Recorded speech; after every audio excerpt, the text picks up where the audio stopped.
અમ, કલ્પના કરો કે એક એવો નેતા છે જે પોતાની લોકપ્રિયતાની એકદમ ટોચ પર છે. મતલબ હજારો લોકોની ભીડ તેમના એક ઈશારે કંઈ પણ કરવા તૈયાર છે. પણ પછી અચાનક એક બપોરે એ નેતા કંઈક એવું બોલે છે કે પેલી હજારોની ભીડમાંથી 90% લોકો કાયમ માટે તેમનો સાથ છોડીને ચાલ્યા જાય છે. અને સૌથી આશ્ચર્યની વાત એ છે કે આ બધું જાણી જોઈને કરવામાં આવ્યું હતું. હા, બરાબર. તો આજે આપણે ઇતિહાસના એક બહુ જ મોટા અને પ્રાચીન PR ડિઝાસ્ટર એટલે કે જનસંપર્કની કટોકટી પર વાત કરવાના છીએ. આપણે બાઇબલના યોહાન એટલે કે જોનના 6થા અધ્યાયના અંતિમ ભાગના લેખાણો પર ઊંડાણપૂર્વક ચર્ચા કરીશું. ચોક્કસ. પણ પહેલા સ્પષ્ટ કરી દઉં કે આ કોઈ ધાર્મિક પ્રવચન નથી. આ પ્રાચીન લખાણ ખરેખર માનવ મનોવિજ્ઞાન અને અઘરા સત્યનો સામનો કરવાની આપણી ક્ષમતાનો એક માસ્ટર ક્લાસ છે. આપણું મિશન એ સમજવાનું છે કે જ્યારે કઠોર સત્ય આપણી અનુકૂળતાઓ સાથે ટકરાય છે ત્યારે આપણું મન એ પચાવી કેમ નથી શકતું. હું તો એ જ વિચારતી હતી કે આવું કેમ થતું હશે. હા, એટલે આ બહુ યોગ્ય અભિગમ છે. કારણ કે જ્યારે આપણે આ ઐતિહાસિક લખાણને ઝીણવટપૂર્વક જોઈએ છે ને ત્યારે તે આપણને 2000 વર્ષ પહેલાંની કોઈ વાર્તા નથી કહેતો. બરાબર. પણ આજના આપણા પોતાના વર્તનનો અરીસો બતાવે છે. લોકો મોટે ભાગે કોઈ વિચારધારા કે નેતા સાથે ત્યાં સુધી જ જોડાયેલા રહે છે જ્યાં સુધી તેમને કોઈ ફાયદો થતો હોય અથવા કોઈ ચમત્કાર જોવા મળતો હોય. એકદમ સાચી વાત. પણ જ્યારે વાસ્તવિકતા અને અપેક્ષાઓ વચ્ચેનું અંતર વધે છે ને ત્યારે માનવ મન બહુ વિચિત્ર રીતે પ્રતિક્રિયા આપે છે. આ લખાણ એ ઘર્ષણની સૌથી સચોટ બ્લુપ્રિન્ટ છે. તો ચાલો એ ઘર્ષણની શરૂઆતથી જ વાત કરીએ. સ્ત્રોતો બતાવે છે કે આ આખી ઘટનાની શરૂઆત બહુ જ છુપા અને દબાયેલા વિરોધથી થાય છે. નેતા એટલે કે ઈસુ ખ્રિસ્ત ભીડને કંઈક એવા આત્મિક સત્યો કહી રહ્યા હતા જે લોકોની સમજણ બહાર હતા. હવે રસપ્રદ વાત એ છે કે આટલી મોટી ભીડ કે ખુદ તેમના શિષ્યો સીધો વિરોધ નથી કરતા. તેઓ મનમાં ને મનમાં કચકચ કરે છે, મતલબ ગણગણાટ કરે છે. હા, બિલકુલ. આજના જમાનામાં કહીએ તો આ જાણે કોઈ કોર્પોરેટ ઓફિસમાં બોસની મીટિંગ પત્યા પછી કર્મચારીઓ જે રીતે પેલા પ્રાઇવેટ વોટ્સએપ ગ્રુપમાં કે સ્લેક ચેનલ પર છુપી રીતે ભડાસ કાઢે ને બરાબર એવું જ વાતાવરણ હતું. હા, સાવ સાચું ઉદાહરણ આપ્યું તમે. માનવ સ્વભાવ હંમેશા સીધા મુકાબલાથી બચવા માંગે છે, ખાસ કરીને ત્યારે જ્યારે સામેની વ્યક્તિ સત્તા કે પ્રભાવ ધરાવતી હોય. શિષ્યોને લાગતું હતું કે તેઓ પોતાનો અસંતોષ છુપાવી રહ્યા છે. હા, એમને એવો ભરમ હતો. પણ મનોવિજ્ઞાન કહે છે કે તમારો આંતરિક અસંતોષ તમારા હાવભાવમાં દેખાઈ જ આવે છે. હું પણ હંમેશા એવું જ વિચારતો હતો કે આ છુપાવવું અશક્ય છે. અને અહીં તો વાત ઈસુની થઈ રહી છે, જેમના માટે સ્ત્રોતો કહે છે કે તેઓ લોકોના મનની વાત જાણતા હતા. તેમણે તરત જ આ છુપા ગણગણાટને પકડી પાડ્યો. આને સમજવા માટે આપણે એક ડોક્ટરનું ઉદાહરણ લઈ શકીએ. કલ્પના કરો કે એક અત્યંત અનુભવી ડોક્ટર એક દર્દીને તપાસીને એક બહુ જ કડવી દવા લખી આપે છે.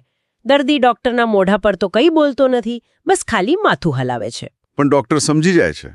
હા, તેનો ચહેરો અને તેના હાવભાવ જોઈને જ પેલો અનુભવી ડોક્ટર તરત સમજી જાય છે કે આ દર્દી ઘરે જઈને આ દવા કચરાપેટીમાં જ નાખવાનો છે. દર્દીનો અવિશ્વાસ ડોક્ટરની નજરથી છુપાઈ શકતો નથી.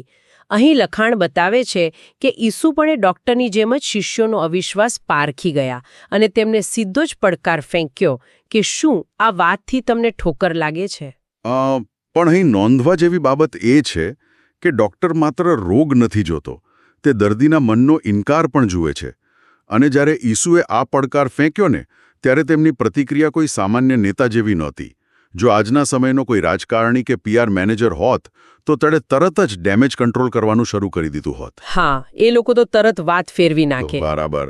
તે ભીડને શાંત કરવા પોતાના શબ્દો પાછા ખેંચી લેત અથવા વાતને થોડી મીઠી બનાવીને રજૂ કરત. એ જ તો મારો સવાલ છે. મતલબ જો તમે જોઈ રહ્યા છો કે તમારા જ લોકો નારાજ થઈ રહ્યા છે, તમારું સમર્થન ઘટી રહ્યું છે, તો તમે આગમાં ઘી કેમ હોમો છો? લખાણ મુજબ શિષ્યોને શાંત કરવાને બદલે ઈસુ તેમને એક વધુ મોટો અને અકલ્પનીય વિચાર આપે છે. તેઓ કહે છે કે જો તમે માણસના દીકરાને જ્યાં તેઓ પહેલા હતા ત્યાં ઉપર જતા જુઓ તો, એટલે કે તેઓ પોતાના ભવિષ્યના સ્વર્ગારોહણની વાત કરે છે. હા, બિલકુલ. કોઈ માણસ જે પહેલેથી જ તમારી વાતો પર શંકા કરી રહ્યો છે તેને તમે એમ કહો કે હું તો સીધો સ્વર્ગમાં જ જવાનો છું, તો એનાથી તો સ્થિતિ વધુ બગડવી જ જોઈએ ને. આ વ્યૂહરચના પાછળનું મનોવિજ્ઞાન શું છે?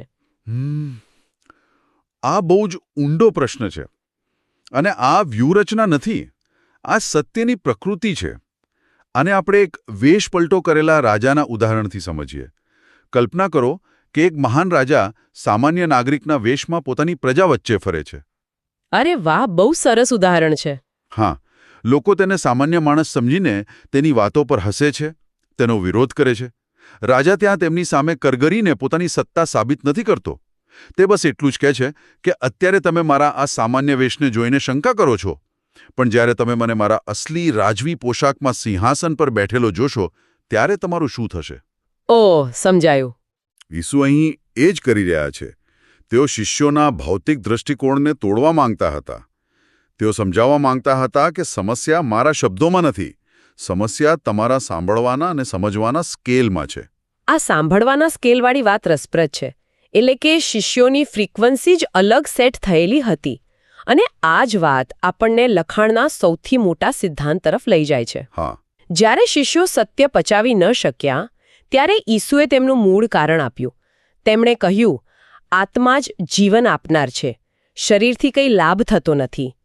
તેમણે સ્પષ્ટ કર્યું કે તેમના શબ્દો માત્ર બૌદ્ધિક ચર્ચા નથી, પણ તે આત્મા અને જીવન છે. બિલકુલ. આ લખાણનો આત્મા છે. આ માત્ર ધાર્મિક સિદ્ધાંત નથી, પણ માનવ અસ્તિત્વનો એક મોટો દાર્શનિક પ્રશ્ન છે. એટલે કે આત્મા વિરુદ્ધ શરીરની લડાઈ. દુનિયા હંમેશા ભૌતિકતા, જે દેખાય છે તે, અને ઇન્દ્રિયોથી અનુભવી શકાય તેના પર જ ધ્યાન કેન્દ્રિત કરે છે. સાચી વાત. શિષ્યો ઈસુ પાસે માત્ર ચમત્કારો, મફત ખોરાક અને રોમન સામ્રાજ્ય સામે રાજકીય આઝાદીની અપેક્ષા રાખતા હતા. તો એ શરીર એટલે કે ભૌતિક દુનિયાના ઉકેલો શોધી રહ્યા હતા. પણ ઈસુ તેમને કહી રહ્યા હતા કે સાચું પરિવર્તન એ સ્તરેથી આવતું જ નથી. ચાલો આને એકદમ સીધા ઉદાહરણથી સમજીએ. વિચારો કે એક અત્યંત મોંઘી કરોડો રૂપિયાની સ્પોર્ટ્સ કાર છે. એ કારનો રંગ આકર્ષક છે, અંદર મોંઘા લેધરની સીટ છે, તેની ડિઝાઇન બેનમૂન છે.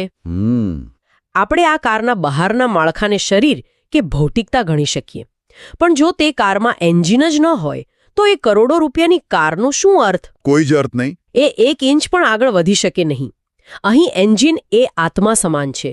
ઈસુ એ જ કહી રહ્યા છે કે માનવીય બુદ્ધિ, ધાર્મિક વિધિરીતિઓ કે માત્ર બહારનો દેખાડો એ એન્જિન વગરની કાર જેવો છે. બરાબર.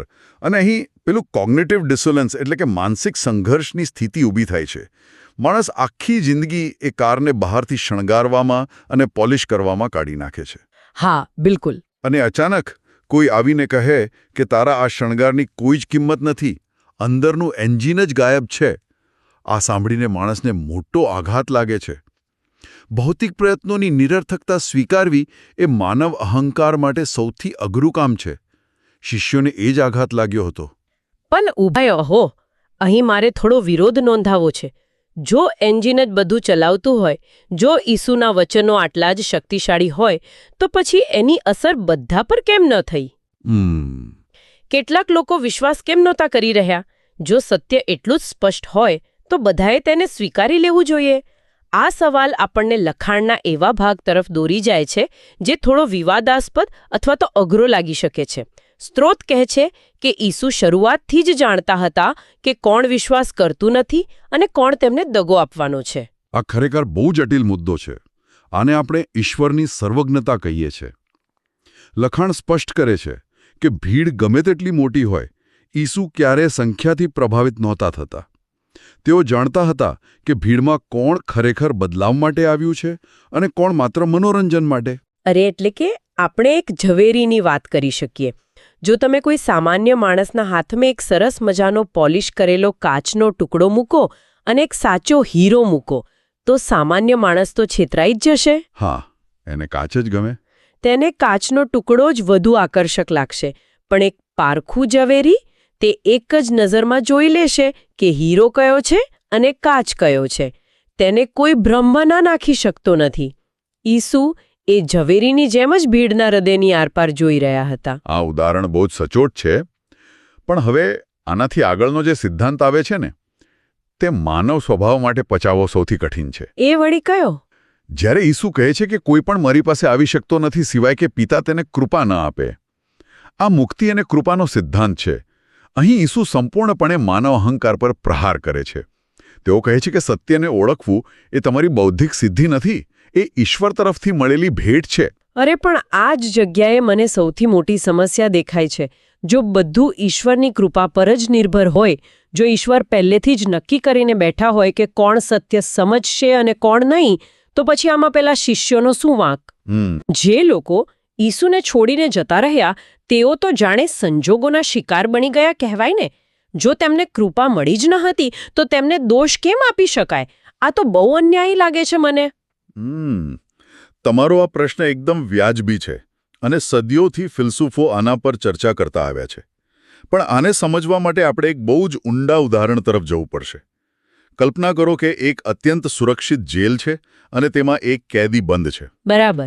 હવે આ કેદી પોતાની રીતે ગમે તેટલો તાકાતવર હોય, ગમે તેટલો બુદ્ધિશાળી હોય, તે પોતાની જાતે જેલનો દરવાજો ખોલીને કાયદેસર રીતે મુક્ત થઈ શકતો નથી. મુક્ત થવા માટે તેને શું જોઈએ? તેને રાજ્યપાલ કે રાષ્ટ્રપતિ તરફથી માફીપત્ર જોઈએ. હા, માફીપત્ર વિના તો તે બહાર ન જઈ શકે. હવે ધ્યાનથી સમજજો. જો રાષ્ટ્રપતિ તેને માફીપત્ર મોકલે તો એનો અર્થ એ નથી કે રાષ્ટ્રપતિએ તેના પર કોઈ જબરદસ્તી કરી છે. એ માત્ર એક કૃપા છે. પણ જે કેદી જેલમાં છે તેનો વાંક એ છે કે તે પોતાની જાતને એટલો મહાન સમજે છે કે તેને લાગે છે કે તેને કોઈ માફીપત્રની જરૂર જ નથી. ઓહ, અચ્છા. હા, તે સતત ભ્રમમાં રહે છે કે તે જાતે જ દરવાજો તોડી નાખશે. લખાણનો અર્થ એ નથી કે ઈશ્વર લોકોને સત્યથી દૂર રાખે છે. તેનો અર્થ એ છે કે માનવીય પ્રકૃતિ એટલી હદે ભ્રમિત અને અહંકારી છે કે ઈશ્વરીય હસ્તક્ષેપ વિના તે પોતાની મેળે ક્યારેય સત્યને સ્વીકારી શકતી નથી. અહીં વાત અન્યાયની નથી. અહીં વાત એ છે કે આપણે સ્વીકારવા તૈયાર જ નથી કે આપણે જાતે આપણો ઉદ્ધાર નથી કરી શકતા. ઓ બાપરે. એટલે કે પ્રોબ્લેમ એ નથી કે દરવાજો બંધ છે. પ્રોબ્લેમ એ છે કે કેદી એવું માનવા જ તૈયાર નથી કે તેને બહારથી કોઈની મદદની જરૂર છે. તેનો બૌદ્ધિક અહંકાર તેને રોકી રહ્યો છે. આ ખરેખર એક જબરદસ્ત દૃષ્ટિકોણ છે. બિલકુલ. અને આ જ અહંકાર આપણને આખી ઘટનાના ક્લાઇમેક્સ એટલે કે ચરમસીમા પર લઈ જાય છે. જ્યારે ઈશ્વરીય સત્ય અને માનવીય અહંકાર ટકરાય છે ત્યારે શું થાય છે? આ લખાણનો સૌથી નાટકીય અને વાસ્તવિક વળાંક છે. આપણે વાત કરી રહ્યા છીએ મોટા પાયે લોકોના પીછેહટ કરવાની. હા, આ માનવ ઇતિહાસની એક બહુ જ મોટી કરુણતા છે. સ્ત્રોતો નોંધે છે કે આ આખી ચર્ચા પછી ઘણા શિષ્યો પાછા ફરી ગયા અને ફરી ક્યારે તેમની સાથે ચાલ્યા નહીં. આ કોઈ નાની ઘટના નથી. જે લોકોએ તેમના ચમત્કારો જોયા હતા, જેમણે મફતની રોટલી ખાધી હતી, જેઓ તેમને રાજા બનાવવા માંગતા હતા, તેઓ અચાનક એક જ દિવસમાં સાથ છોડી દે છે. લોકો કેમ આવું કરે છે? શું તેમને માત્ર ફાયદાઓ જ જોઈતા હતા? જ્યારે સત્ય કઠોર બન્યું ત્યારે તેઓને અત્યાર સુધી જે સમય આપ્યો હતો તેનો પણ વિચાર ન આવ્યો? અત્યાર સુધી કરેલા રોકાણના વિચાર કરતાં પણ મોટું કામ માત્ર સારા સમયના સાથીઓનું મનોવિજ્ઞાન કરી રહ્યું છે. આને આજના સંદર્ભમાં બહુ સરળતાથી સમજી શકાય. વિચારો કે કોઈ બહુ મોટો સેલિબ્રિટી, કોઈ પોપ સ્ટાર કે કોઈ મોટો નેતા છે. તેની પાછળ લાખો લોકોની ભીડ છે. હા, ભીડ તો હોય જ છે સેલિબ્રિટી પાછળ. ભીડ ત્યાં સુધી જ એ સેલિબ્રિટી પાછળ ગાંડી રહે છે જ્યાં સુધી તેમને મનોરંજન મળે છે, ગ્લેમર મળે છે કે તેમની ભાવનાઓને પંપાળવામાં આવે છે. હા, જ્યાં સુધી બધું સહેલું અને ફાયદાકારક છે. બરાબર. પણ ધારો કે એ જ સેલિબ્રિટી એક દિવસ સ્ટેજ પર આવીને પોતાના ચાહકો પાસે કોઈ બહુ મોટું બલિદાન માંગે, કોઈ કડક અનુશાસનની અપેક્ષા રાખે અથવા એવું કોઈ સત્ય બોલે જે ચાહકોની માન્યતાઓને તોડી નાખે, તો શું થશે? પેલી લાખોની ભીડ રાતોરાત ગાયબ થઈ જશે. બરાબર. ચાહકોને મૂર્તિઓ ગમે છે, આદર્શો નહીં. તેમને ચમત્કારો ગમે છે, આત્મિક કિંમત ચૂકવવી નથી ગમતી. ઈસુ સાથે પણ બરાબર એવું જ થયું. તેમણે ભીડની અપેક્ષાઓ મુજબ વર્તવાની ના પાડી દીધી. તેમણે સ્પષ્ટ કરી દીધું કે સાચી યાત્રા ભૌતિક નથી, આત્મિક છે. અને ભીડને આ યાત્રા બહુ લાંબી અને અઘરી લાગી. આ તો ખરેખર આંખ ખોલનારી વાત છે. એટલે કે સત્યની સૌથી મોટી લાક્ષણિકતા એ છે કે તે હંમેશા ભીડ ભેગી નથી કરતું, પણ મોટે ભાગે તે ભીડને વિખેરી નાખે છે. સાચી વાત છે. અને જો કોઈ લીડર સત્ય બોલ્યા પછી પોતાની ભીડ ગુમાવે છે તો તેનો અર્થ એ નથી કે લીડર ખોટો હતો. તેનો અર્થ એ છે કે ભીડ ક્યારેય સત્ય માટે ત્યાં હતી જ નહીં. બિલકુલ.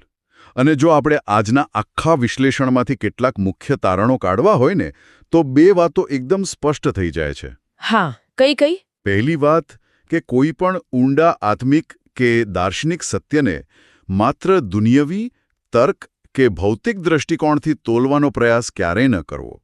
જેમ આપણે પહેલા કહ્યું એમ એન્જિન વિનાની કાર માત્ર એક સુંદર માળખું છે. બરાબર.